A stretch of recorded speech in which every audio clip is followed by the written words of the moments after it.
ఈ సంచిలో డజన్ మందికి పైగా పెళ్లి కొడుకులు మీ అమ్మాయి కోసం సిద్ధంగా ఉన్నారు. ఈ సంచిలోనా? అదేనండి, ఆల్బమ్ లో. చూడండి, మా అమ్మాయికి ఇంకా చదువు పూర్తి కాలేదు, దాని పెళ్లికి ఏం తొందర లేదు. మా అబ్బాయి విధవ ముప్పూట్లా తిని బరిదగించి ఊరిని తిరుగుతున్నాడు. ఆ దద్దోజనం గారికి ఏదో సంబంధం చూడండి. ఏమిటో ఏదేదో మాట్లాడుతున్నట్టున్నారు.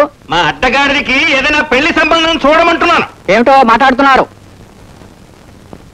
మా అబ్బాయికి పెళ్లి సంబంధం చూడమంటున్నాను. అదేంట్రా మాధవాచారికి పెళ్లి సంబంధమా? స్టార్టింగ్ చేసినట్లు వాడు బాబు అలా అరుస్తాడేమిట్రా? అబ్బా, ఓహో ఇద్దా. మా అబ్బాయికి పెళ్లి సంబంధం చూడమంటున్నాను. ఇదేనా వినబడుతోందా? కట్న కానుకలు తమరు ఏ రేంజ్ లో కోరుకుంటున్నారో ఆ ఫిగర్ కాస్త చెప్పండి. ఆంధ్ర మెట్రిక్ 6 సార్లు, బనారస్ మెట్రిక్ 3 సార్లు టర్నింగ్ చేసి ఉద్యోగం సద్యోగం లేకుండా తిరుగుతున్న వెధవకి కట్నం కూడా ఎవరిస్తాడయ్యా? మన అబ్బాయి వయసు ఎంత అన్నారు? వాడి వయసు ఇప్పుడు రేపు బుద్ధావతారం. ఇలారా,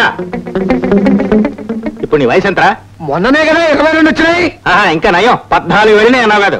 వాడి మాటలేం పట్టించుకోకండి, వాడు నోరిప్పితే అన్ని అబద్ధాలే. వాడికి ఇప్పుడు కనీసం 27 ఏళ్ళు ఉంటాయి. చూసావమ్మా, నాకు 5 ఏళ్ళు పెంచేశారు. మీ నాన్నగారు అన్నట్టు ఆయన ఎంత చెప్తే అంతేరా నీ వయసు. నువ్వు అదే మాట. చూడండి, అమ్మాయికి 24 ఏళ్ళున్నా ఏమీ అభ్యంతరం లేదు. ఒకవేళ 24 ఏళ్ళ అమ్మాయి దొరకకపోతే 12 ఏళ్ళ వాళ్ళు ఇద్దరం చూడండి, అడ్జస్ట్ చేసుకుంటా. అఘోరించాలే. చూడండి, అమ్మాయి పేదరాలైనా అందచందాలు అంతగా లేకపోయినా ఏమీ పర్వాలేదు, కానీ భగవద్గీతలోని అన్ని అధ్యాయాలు అనర్గళంగా అప్పచెప్పగలిగి ఉండాలి. ఎంఎస్ సుబ్బలక్ష్మిలా గానం చేసే అమ్మాయిని చూసే పూచి నాది, మీరేమీ వర్రీ కాకండి. ఒరే మాధవ, నీ చిన్నప్పటి నుంచి మీ నాన్నగారి ఫోటోలన్నీ సేకరించి అంటించారు. నీ పెళ్లి ఫోటో ఇక్కడ అతికించాలని ముచ్చట పడుతున్నారు. ఆయన చెప్పినట్లు వినరా పిచ్చి వెధవా. నువ్వు పిచ్చిదానివి, నా బొడ్లో ఉన్న భాష నీకే అర్థం అవుతుంది. సంబంధం చూడడం విషయంలో జాప్యం జరగడానికే వీల్లేదు. నేను చెప్పిన విషయాల్ని మీకు జ్ఞాపకం ఉన్నట్టే కదా.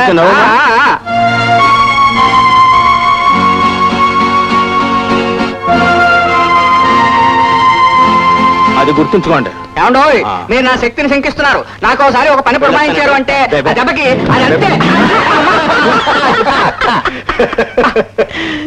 అమ్మా,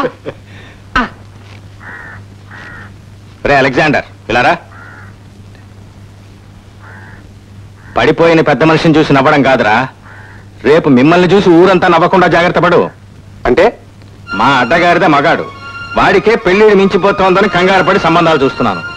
మరి మీ అమ్మాయికి పెళ్లిడి మించిపోతోంది, నీకు లేదేవరా కంగారు? అదే పెళ్ళంటే మరి నాకు తెలుసులేరా, తాత తండ్రి మనవడు మీ ముగ్గురు మధ్య పాపం ఒక్కరితే అమ్మాయి. ఆ అమ్మాయి కాస్త పెళ్ళి ఇక్కడి నుంచి వెళ్ళిపోతే మీకు వండి పెట్టే దిక్కు ఉండదని భయం, స్వార్థం. అంతే కదా. పాపం మీరు మాత్రం ఏం చేస్తారులే, మనకి జరుగుబాటైందే న్యాయం.